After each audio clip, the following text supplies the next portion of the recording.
the angel says. The curse that is going out over the whole land. For according to what it says on the one side, every thief will be banished. And according to what it says on the other, everyone who swears falsely will be banished. The Lord Almighty declares, I will send it out. God's doing it.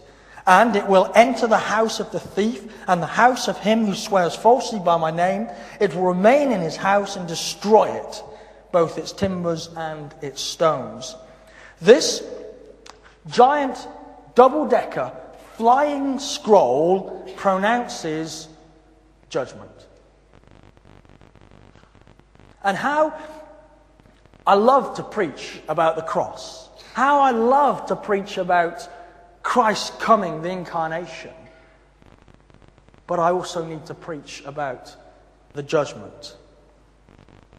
And this is quite an eerie scene that this vision presents.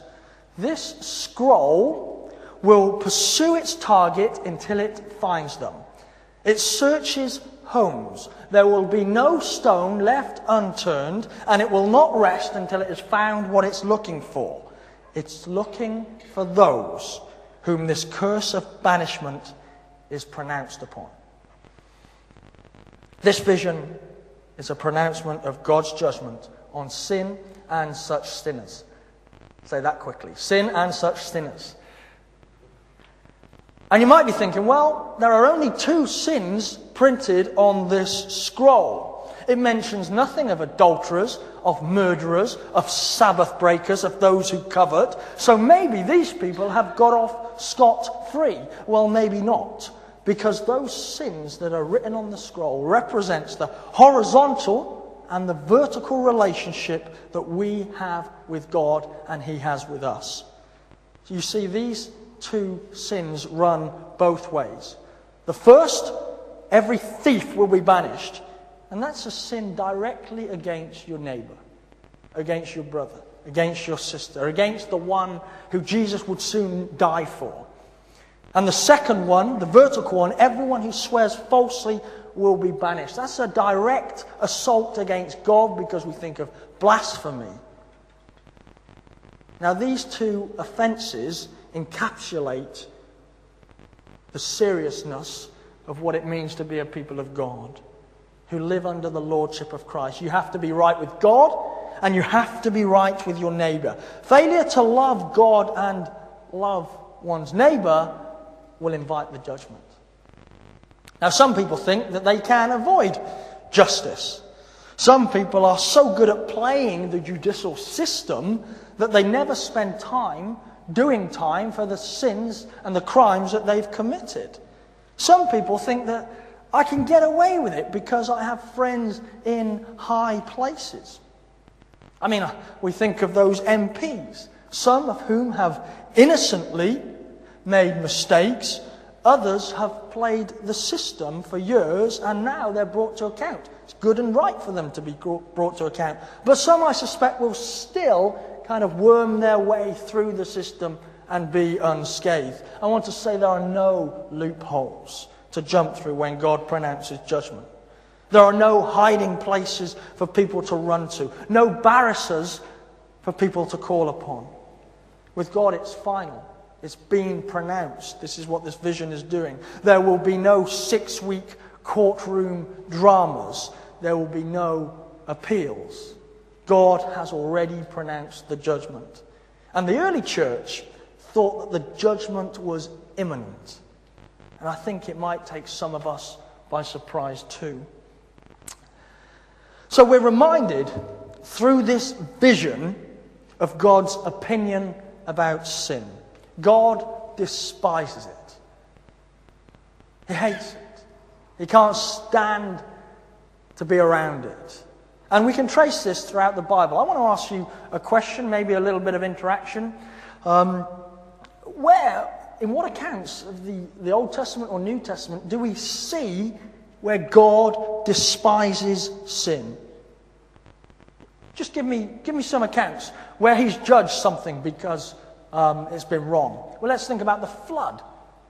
That was as a result of wickedness throughout the land. What else has there been? Sodom and Gomorrah, absolutely right. God despised what was happening there, so there was punishment, judgment upon it. Anything else? David's adultery, that's right. Achan, remember him, who stole when he's told he shouldn't. Anything else? Yep, that's right. The unfaithfulness of Solomon. Anything else? Well, there are countless battles, aren't they, where Israel went without God's leading and guiding and therefore suffered as a result. We think of Ananias and Sapphira in the New Testament. But you've missed out. Yeah, you think of Judas. But you missed out someone really important. In fact, essential, really. That's true. Fantastic.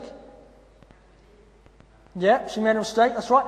But why have we not said Jesus? Jesus had to die because of the sins of the world. That's how seriously God despises sin. That he had to give his own son to die upon a cross. By now we come to understand, and if you just look at the cross, you know, even if you forget everything else that we've just said, look at the cross, we understand how much God cannot tolerate sin. And the most frightening words that Jesus ever said were these: "Depart from me, I never knew you." There's a terrible story of a black man who tried for many months to enter a fashionable white church and failed. And in the end, in exasperation, he prayed to Christ and asked why this should be so. And the reply Christ gave him was, "I'm not sure. I've been trying to get in myself for years." Have we locked God out because we have locked sin in? You see, this vision also reminds us that God means business. He doesn't just have an opinion about sin, but he deals with it. As he is true to his word in other places, so he will be true to his word here. God will pronounce judgment and punish all sin. You see, what a vision like this does, it realigns our perspective on God. God is not Santa in the candy shop. Yes, God is gracious, God is loving, he's all merciful. But never allow it to escape your minds that he always has been and always will be the holy, righteous judge of all the earth. And as Abraham said, did he not? Will not the judge of all the earth do right? Well, indeed he will. This vision isn't kind of a naughty stick to threaten a child with. It's one of the realities in life. It's just how it is and how it's going to be. And any church who might omit preaching and teaching on the judgment do serious harm and a disservice to humanity. And really what they do is take lightly the sacrifice of Jesus. Now, the punishment of sin was upon Christ's shoulders.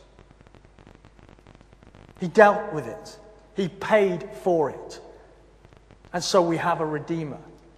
We're ransomed and forgiven. But those who do not accept it will one day pay the punishment. Now, should we fear?